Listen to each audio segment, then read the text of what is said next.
La situation sécuritaire du pays au cœur d'une session du Conseil supérieur de la défense nationale. Où en est-on avec les mesures prises pour amener la sécurité et quelles perspectives pour venir à bout du terrorisme? Les réponses à ces questions devraient être trouvées à l'issue de ce Conseil. Des détails à suivre en début du journal. Dans ce journal, nous serons dans les vallées pour un constat sur la campagne agricole. Les producteurs sont en pleine activité et sont partagés entre espoir et inquiétude.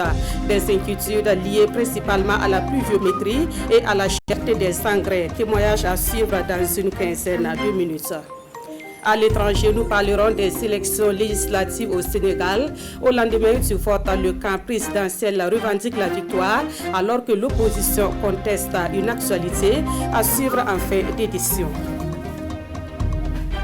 Bonsoir, merci de nous suivre. Cela dit, le chef de l'État a présidé ce matin une session du Conseil supérieur de la défense nationale. Les membres du Conseil ont procédé à l'évaluation de la situation sécuritaire du pays ainsi que les mesures prises dans le cadre de la lutte contre le terrorisme. Des explications avec Draman Guéné. Autour du président du Faso, le lieutenant-colonel Paul-Henri Sandaogo Damiba ce matin, le Premier ministre, des membres du gouvernement, des chefs militaires et des patrons de la sécurité intérieure. C'est le Conseil supérieur de la défense nationale qui se penche une fois de plus sur la question de l'insécurité au Burkina. Cette session va faire le bilan de la mise en œuvre des grandes orientations et des instructions issues de la dernière session de juin dernier. Il s'agit de l'interdiction à la circulation des motos de type Aloba dans certaines localités du pays, de la mise en place des zones d'intérêt militaire et de la création de la brigade de veille et de défense patriotique. Un point sur les unités mobiles d'intervention sera également fait. Au cours de ces travaux, des instructions seront aussi données pour orienter les interventions militaires et celles humanitaires sur le terrain. Et puis nous sommes bien le 1er août, également le premier lundi du mois, et la tradition a encore été respectée pour la montée des couleurs. À la primature ce matin, le chef du gouvernement et le personnel ont marqué leur présence à cette cérémonie. Occasion pour Albert Ouedraogo de remobiliser ses collaborateurs afin de relever les défis du moment. Le reportage de Bienvenue Taoussa.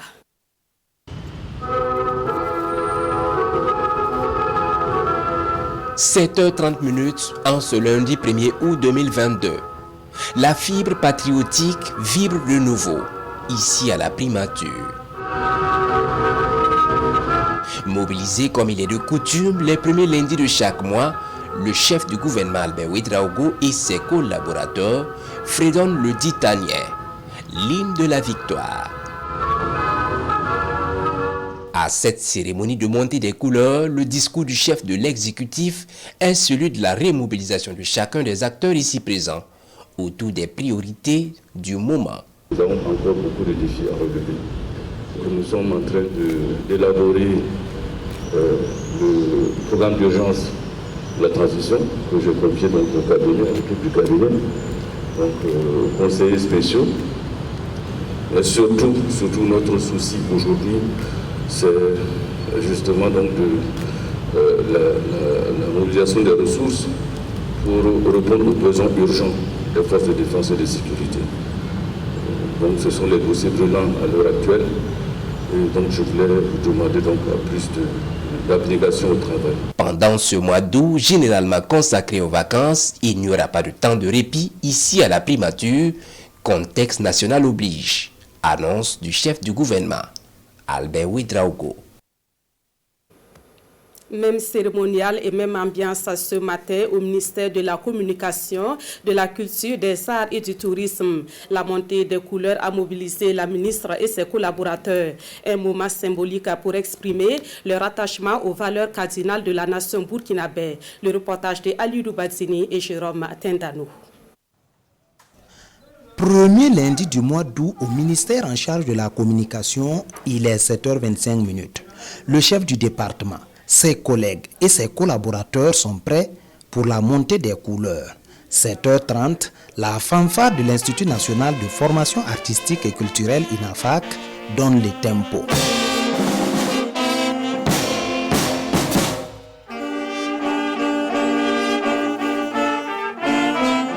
c'est la montée des couleurs. Le ministère de la Communication, de la Culture, des Arts et du Tourisme réitère ainsi son engagement à jouer sa partition dans la construction de la nation burkinabé. Je retiens que la montée des couleurs renferme symboliquement l'expression et la promotion de valeurs cardinales dont l'acceptation et l'application par tous devraient nous conduire inéluctablement à l'avènement d'un Burkina Faso où chacun trouve son bonheur. Je vois également dans cette montée des couleurs, chacun dans son rôle apportant avec enthousiasme sa pierre à l'édification d'un Faso paisible et prospère. Occasion également pour Valérie Kabouré d'appeler l'ensemble des filles et fils du Burkina à un dépassement de soi, au patriotisme et à l'union pour la construction du Burkina Faso. Dans l'actualité également, le ministre des Affaires religieuses et coutumières était hier dimanche au palais du Dima de Boussouma. C'est une visite de courtoisie mise à profit par le ministre pour demander l'accompagnement du roi de Boussouma dans la mise en œuvre des programmes de son département. Et parmi ces programmes, il y a le projet de loi qui va régir la chefferie coutumière et religieuse au Burkina Faso. Marthe Ouedraogo et Yacouba Kouala. Le ministre Issa Kassouema des Affaires religieuses et coutumières est au palais royal de Boussouma. Il s'entretient avec Sa Majesté Dima Sigri. Au menu des échanges, le ministre Sourouema décline les projets de loi et le programme d'activité de son département à Sa Majesté. C'était important pour moi de venir ici, alors discuter avec le Dima Naba Sigri de Boussouma, alors l'écouter, enregistrer ses préoccupations, retenir également ce qu'il aura à me prodiguer comme conseil et en retour lui donner des informations sur les raisons qui ont présidé à la création de ce ministère, sur les activités que nous comptons entreprendre et solliciter donc sa contribution dans le cadre du Conseil supérieur de la chefferie traditionnelle et coutumière. Au royaume de Boussouma, le message du ministre des Affaires religieuses et coutumières est apprécié. Le Dima et ses notables s'engagent à l'accompagner. Tout ce qui a trait à faire en sorte que le Burkina aille de l'avant, qu'il y ait la cohésion sociale, qu'il y ait la paix, le Dima est déjà fortement engagé dedans. C'est une visite qui vient à propos. Sa Majesté lui a exprimé toute sa reconnaissance pour cette visite. Cette visite s'inscrit dans le cadre des consultations des autorités religieuses et coutumières en vue de solliciter leur adhésion et accompagnement dans la mise en œuvre du projet de loi régissant la chefferie coutumière et religieuse au Burkina Faso. Restons avec la chefferie coutumière qui manifeste sa solidarité à l'endroit des personnes nécessiteuses. Cela s'est passé hier à Tanguy-Dassouri où l'association des chefs coutumiers a remis des vivres à des personnes vulnérables. Parmi elles, des veuves, des orphelins, des déplacés internes et des personnes vivant avec un handicap. Voyons ces moments de solidarité avec Adama Gissi et Vincent Tchendrebego. Les chefs coutumiers de Tanguy-Dassouri en communion pour une œuvre caritative. 210 sacs de riz, 100 cartons de pâtes alimentaires et autres matériels, c'est le don que la soixantaine de têtes couronnées de cette commune rurale fait aux personnes vulnérables, notamment des orphelins et des veuves, ainsi que des personnes vivant avec un handicap. Un geste de compassion et de solidarité de la part de cette association des chefs coutumiers de Tanguy-Dassouri. Vu la situation du pays actuellement, l'insécurité engendrée par l'hydre terroriste amena certains Burkinabés à se déplacer. Nous nous sommes concertés pour manifester notre solidarité au Moro Naba et au président du Faso. Nous appelons les Burkinabés au pardon et à la réconciliation. Les bénéficiaires se réjouissent de ce geste qui vient améliorer leur quotidien. Depuis certains moments, nous n'avons rien à manger, vous savez, avec la situation là. Donc aujourd'hui, les chefs ont pensé à nous donner quelque chose à manger. Donc on est très contents, très heureux de tout ce que les chefs ont fait. Que Dieu bénisse leur association. Ceux qui ont pris l'initiative pour les dons des déplacés, c'est Dieu qui récompense Bon, je souhaite qu'ils n'ont qu'à avoir l'initiative de nous aider à chaque moment. Les vivres devront par la suite être acheminés dans les différents villages pour être distribués aux destinataires. Cette mobilisation des forces vives de la localité pour la circonstance a aussi servi d'occasion pour prêcher aux fils et filles de Tanguène d'Assouri le message de la tolérance, de la cohésion et du vivre ensemble en toute fraternité. Un mot sur la vie des partis politiques dans ce 20 heures. L'Union pour la Renaissance, mouvement patriotique sankariste, annonce la tenue de son congrès en novembre prochain.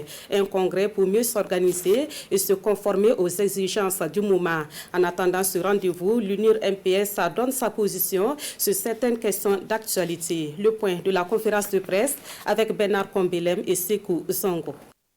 L'Union pour la Renaissance, mouvement patriotique sankariste, UNIR MPS, veut se réadapter à la situation sociopolitique du Burkina pour répondre aux aspirations du peuple burkinabé. Et cela passe par la tenue d'un congrès extraordinaire, un congrès annoncé les 4, 5 et 6 novembre prochains. Pour la réussite de cet événement aussi important pour le parti, un comité national d'organisation est ici installé. Il est composé de 15 membres et c'est Alidou Sanfo qui en assure la présidence. Nous mesurons déjà la lourdeur et l'immensité de la tâche au regard des objectifs déclinés dans la création de 12 commissions en vue de réussir l'organisation matérielle de cette manifestation. Nous prenons l'engagement de nous mettre immédiatement à la tâche pour mériter la confiance du parti placée en nous. Maître Benewende Stanislas Sankara sera-t-il candidat à sa propre succession? Rien n'est à écarter selon l'actuel président de l'UNIR MPS. Mais pour l'heure, la survie de la nation est en jeu et le parti veut contribuer à un Burkina Faso de paix et de cohésion sociale. Le bureau politique national s'est tenu le 16 juillet avec pour mission principale d'adopter une feuille de route durant la période de la transition. C'est-à-dire nous avons réadapté notre programme au contexte national. Et cela aussi, on fait d'une pierre deux coups. Parce que quand vous partez à un congrès, vous êtes obligé de revisiter vos structures à la base. C'est donc une occasion pour l'UNIR MPS de poursuivre sa structuration à travers le pays, mais aussi une opportunité d'introspection pour atteindre un idéal, celui qu'a prôné Thomas Sankara. Les restes de Thomas Sankara et les 12 autres suppliciés du 15 octobre 1987 seront-ils enterrés le 4 août prochain, comme le veut une rumeur? Maître Benewende Stanislas Sankara et ses camarades n'en croient pas un seul instant et disent se réserver de tout commentaire.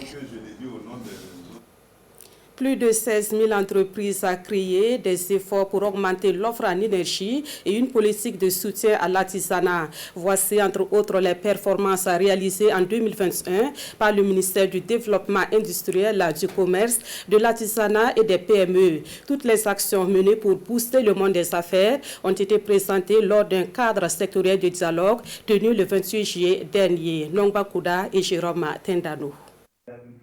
Le ministère en charge du commerce évalue ici ses performances en matière de transformation industrielle et artisanale. Avec les acteurs du monde des affaires, les réalisations de l'année 2021 et des 6 premiers mois de 2022 sont scrutées à travers des rapports. Plusieurs actions sont menées pour renforcer la compétitivité au profit de l'économie nationale. Il y a plus de 16 000 qui ont été créés en 2021. Et un peu plus de 8 000 pour le premier semestre. Il y a l'accès à l'énergie qui est un problème crucial pour notre pays, qui s'est accru de 21% en 2021, sans occulter la question artisanale. Et dans ce cadre, le gouvernement a signé un accord cadre avec la CMA-BF, donc la Chambre des métiers et de l'artisanat, ce qui va permettre d'accroître les revenus des artisans et donc d'améliorer leurs performances pour l'intérêt national. Il faut capitaliser les acquis et multiplier les actions, lance le ministre du Développement industriel, du commerce, de l'artisanat et des petites et moyennes entreprises. Abdoulaye Tal appelle ses collaborateurs du public comme du privé à plus de diligence et de célérité dans l'accomplissement des tâches tout en tenant compte des difficultés financières du moment. Exercice du même genre pour le cadre sectoriel de dialogue dénommé Production agro-silvo-pastorale. Les membres de ce cadre sectoriel ont tenu leur première session de l'année 2022, vendredi dernier, ici à Ouagadougou. Au menu, l'examen et la validation du rapport des activités antérieures et l'évaluation de la mise en œuvre des engagements de Malabo sur la transformation agricole en Afrique. Salifou Belem et Estelle Judith Assorba.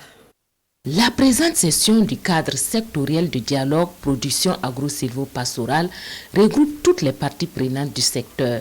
Elle est consacrée à l'examen et à la validation du rapport sectoriel de performance de l'année 2021 et du premier semestre de l'année 2022 de la mise en œuvre de la politique nationale de développement du plan d'action de la transition.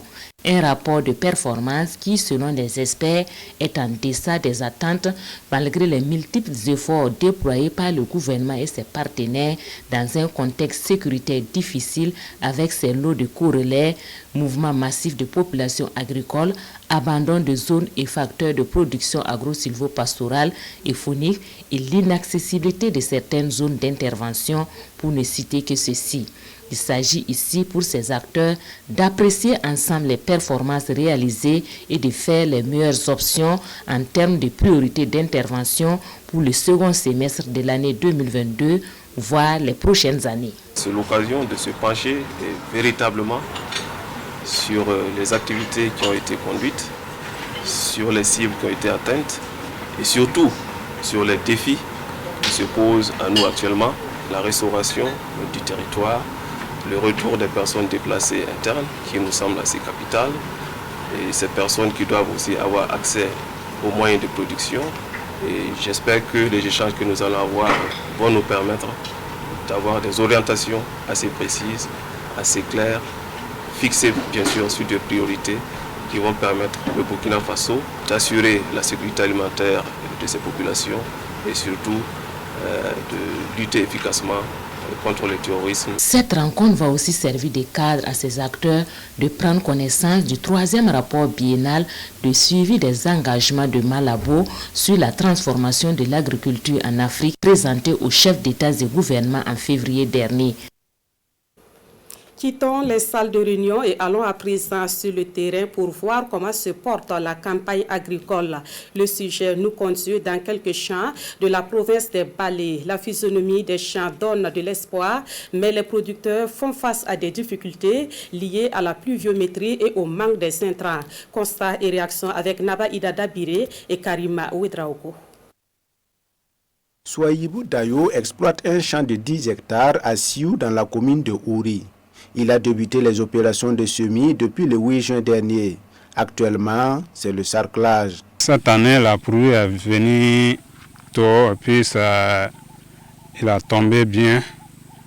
Voilà, donc grâce à Dieu, si ça termine comme ça là, on sait que ça va donner bien. Non loin de cette exploitation, c'est aussi le sarclage dans le champ de Aboubakar Yé et ses frères. Ils se réjouissent de l'évolution de la campagne agricole qui, selon eux, est mieux que l'année dernière, mais on note néanmoins une pause de sécheresse de 10 jours enregistrée. La plupart des producteurs que nous avons rencontrés évoquent le prix élevé de l'engrais sur le marché. Parce que c'est l'engrais là qui nous a manqué trop. Bon, dans mon champ même, il y a 3 hectares même qu'on n'a pas gagné à 1000 l'engrais. C'est 20 sacs seulement que j'ai gagné. Normalement, l'engrais là, NPK doit être 30 sacs, urée 10 sacs. C'est vrai que, en tout cas, l'effort a été fait au niveau de l'État et ses partenaires pour amoindrir ce choc, mais ça demeure toujours. Parce qu'aujourd'hui, pour avoir un sac d'engrais chimique sur le marché, il faut aller à l'ordre de 32 000, 35 000. Mais l'État, en tout cas, a tout fait pour que ce prix-là soit ramené à 12 000 francs pour ce qui est des intrants subventionnés que nous avons. Outre ces difficultés, la campagne agricole est prometteuse dans les Balais. De façon générale, la campagne évolue assez bien comparativement à l'année passée. où à cette période nous étions vraiment à un déficit pluviométrique. Mais cette année, sur au moins 10 communes, nous avons près de 3 communes qui sont vraiment dans une situation de déficit, mais c'est de l'ordre de 50 mm de déficit, mais ça se pourrait être complété par la suite de la campagne. La pluviométrie, en tout cas, de façon générale, est bonne. Dans les différents champs que nous avons parcourus, les cultures sont au stade de montaison et présentent une bonne physionomie. Pour cette campagne agricole, la production attendue est de 200 000 tonnes, toutes spéculations confondues, dans la province des Balais. Retour ici à Ouagadougou pour parler de la nutrition maternelle, une thématique au centre d'un atelier. La rencontre est surtout consacrée à la dissémination des résultats d'un programme sur la nutrition maternelle. C'est un programme régional mis en œuvre en partenariat avec le ministère de la Santé du Burkina Faso. Jean-Eudes Bayala et Caroline Ouari. Les résultats obtenus concernent la période de janvier 2019 à janvier 2021.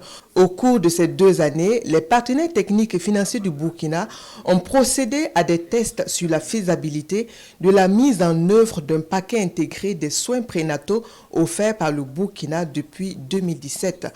2 régions du Burkina, à savoir la boucle du Moun et les Hauts-Bassins, ont servi de localité pour le test. Je voudrais retenir la mise en œuvre avec succès de la faisabilité d'un paquet intégré d'interventions en matière de nutrition maternelle dans les soins existants conformément aux directives du ministère de la Santé, le renforcement de l'intégration des interventions nutritionnelles au cours des soins et des premiers soins essentiels aux nouveau-nés dans les régions du centre-nord et de la boucle du Moun. Renforcement des conseils, soutien accru sur la diversité, qualité de l'alimentation pendant la grossesse sont les points du paquet d'intervention. Financé par la fondation Bill et Melinda Gates, Alive and Thrive a contribué dans la mise en œuvre opérationnelle du plan de passage à l'échelle de la promotion des pratiques optimales d'alimentation du nourrisson et du jeune enfant au Burkina Faso depuis 2014. Le programme a été conduit par l'OMS, l'UNICEF, en plus de l'initiative pour la nutrition dénommée Alive and Thrive, en partenariat avec le département en charge de la santé du Burkina. L'actualité dans le domaine de la santé, c'est également cette formation sur la surveillance et le suivi et évaluation des programmes de lutte contre le paludisme organisée par le Centre de recherche en santé de Nouna. Elle s'est achevée vendredi dernier ici à Ouagadougou. On prit part à cette formation des professionnels de la santé venus des pays de l'Afrique francophone. Gérard Sommet et Yanki Teda. 241 millions de cas de palu enregistrés en 2020 dans le monde, contre 227 millions en 2019, soit une hausse de 14 millions. Le nombre de cas de palu croît d'année en année. Les chiffres sont de l'OMS, l'Organisation mondiale de la santé. Les mêmes chiffres indiquent que 6 pays d'Afrique subsaharienne enregistrent 55% de ces cas, au nombre desquels le Burkina Faso. Cette année déjà, à la 28e semaine épidémiologique, nous sommes à un peu moins de 3 millions de cas de paludisme, dont déjà un peu plus de 700 décès. C'est beaucoup, c'est inacceptable. Il faut changer notre façon de faire. Et en bonne place de ce changement figure la surveillance, le suivi et l'évaluation des programmes de lutte contre le paludisme. C'est tout le sens de ce cours, 11e du genre, et qui regroupe chaque année des professionnels du domaine venus d'Afrique francophone. Le cours est porté par l'INSP, l'Institut national de santé publique, à travers le centre de recherche en santé de Nouna. Si nous faisons les choses autrement, il faut que le suivi, la surveillance et l'évaluation également soient faites autrement. Donc nous essayons d'adapter continuellement le contenu du programme aux réalités du terrain. Et ce qui fait la particularité de ce cours. Pour cette édition, les participants sont issus de 5 pays. Il s'agit de la Guinée, du Tchad, de la RDC, du Burkina Faso et de Madagascar. C'est une formation très pertinente pour la lutte contre le paludisme. Ça crée des nouvelles compétences et renforce les compétences existantes pour renforcer aussi la compétence du pays. En 2 semaines, ils ont été outillés en techniques de surveillance, de suivi et d'évaluation des programmes de lutte contre le paludisme. Et le ministre de la Santé de les inviter à apporter un souffle nouveau dans la lutte contre le paludisme dans leurs pays respectifs. Dans le secteur de l'éducation nationale, c'est un moment de retrouvailles pour les éléments de la 16e promotion de l'ex-École nationale des enseignants du primaire de Lumbila. Cela fait 20 ans qu'ils ont fini leur formation et mis à la disposition de l'école burkinabé. Samedi dernier, ils se sont retrouvés pour faire le bilan de leur parcours professionnel et dégager des perspectives. Franco Drago et Oumo Sissé. Il y a 20 ans de cela, ils recevaient leur parchemin de fin de formation, ici même à l'ex-École nationale des enseignants du primaire de Lumbila, ENEP. 20 ans après, les éléments de la promotion Persévérance sont là pour se remémorer les bons moments passés dans cette école qui leur a appris le métier d'enseignant. Au sein de la promotion, nous avons pas mal, en tout cas, de promotionnels qui ont fait une ascension professionnelle, et cela est dû à la persévérance. Également, ne serait-ce que la cohésion sociale qui existe entre nous. Vraiment, nous s'inscrivons dans la dynamique de la persévérance également. Et nous, en tout cas, nous inscrivons également dans la persévérance, quitte à la formation des enfants sur le terrain. Des motifs de satisfaction également pour les enseignants de l'école. Et à cette commémoration, ils sont là à côté de leurs élèves qui leur rendent hommage à travers ces attestations. Il faut louer cette initiative et surtout leur dire merci pour les résultats auxquels ils sont parvenus. Et ce qui est important, c'est qu'ils ont pu garder ce cordon-là qui les lie eux tous, membres de la 16e promotion. Ils ont su cultiver la solidarité, l'entraide, et ça donne le bon exemple aux autres. Pour marquer leur passage dans cette école, des arbres sont mis en terre. Ces élèves de la 16e promotion de l'ENEP de Lumbila ont également fait un don au CSPS de Pouédo. Eux sont des anciens élèves de l'école primaire publique Centre B de Tenkodogo. Reconnaissant à l'égard de leurs enseignants, ils leur ont rendu hommage à travers une cérémonie organisée samedi dernier. La journée d'hommage a été marquée par des échanges, des remises de cadeaux et une plantation d'arbres. Voyons tout cela avec Aimé Douamba et Benoît Bonkongo. Cours de l'école primaire publique Centre B de Tenkodogo. Des anciens élèves des années 85 de cette même école reviennent témoigner leur reconnaissance à leurs enseignants. Ils nous ont éduqués, ils ne nous ont pas instruits, mais ils nous ont éduqués. Et c'est par rapport à cette éducation que nous sommes venus pour témoigner notre reconnaissance, pour que ceux qui peuvent emboîter le même pas puissent emboîter. Moment de retrouvailles pour les uns, forte émotion pour d'autres. En pareille circonstance, il faut naturellement remonter le temps pour remémorer certains bons souvenirs. Le silence dans les rangs fixe. Au repos. Attention. Au repos. Attention. Gauche. Gauche. Gauche. Au pas, petit pas, comme un soldat. S'ensuit une série de plantations d'arbres, un acte pour eux de contribuer au bien-être des générations futures. On aimerait que cette petite pierre que nous venons de déposer grandisse et que prochainement on puisse aider aussi l'établissement en infrastructure ou bien en mobilier. C'est possible et c'est faisable. Après l'école B, direction le domicile du vieux Kouima, ancien directeur de l'école primaire publique Centre B de Tenkodogo. Là, ce sont des mots de reconnaissance à l'endroit du retraité Yacouba Kouima. Nous n'avons que des louanges à formuler à l'égard des divers enseignants qui, par leur connaissance, leur savoir-faire, nous ont tout inculqué et appris. Ma famille et moi, et les collègues qui sont là, vous disent merci. Ma joie est parfaite quand je vois encore que chacun a pu frayer son petit chemin et qu'il arrive à subvenir à ses petits besoins et à ceux de sa famille. J'en suis ravi. Un repas communautaire et une remise de présents ont mis fin à cette journée d'hommage. Actualité hors du Burkina Faso, après une campagne électorale attendue, les élections législatives se sont tenues hier dimanche au Sénégal. En attendant les résultats officiels, le camp présidentiel revendique la victoire. En face, l'opposition conteste et dénonce une majorité préfabriquée. 2 ans avant la présidentielle, le Sénégal votait ce dimanche pour des législatives. Au lendemain du scrutin, la coalition du président Macky Sall a revendiqué la victoire. Sans préciser le nombre exact de députés élus, le camp présidentiel affirme obtenir une majorité à l'Assemblée nationale. La réplique de l'opposition n'a pas tardé. Un des responsables de la coalition, dirigée par Ousmane Sonko, le principal opposant au chef de l'État, a évoqué un mensonge et une majorité préfabriquée. L'opposition affirme vouloir mettre à profit ces élections pour imposer une cohabitation au président. Ce scrutin fait figure de test après les élections locales de janvier dernier remportées par l'opposition dans plusieurs grandes villes, dont la capitale Dakar. C'est la fin de ce 20h. Merci à vous qui l'avez suivi. Amandine Lalsaga sera à la présentation de l'édition de 23h. Mais avant, c'est Jean-Modeste Ouedraogo qui vous retrouve à 21h pour Intégral Fouta. Merci de votre fidélité à la RTV.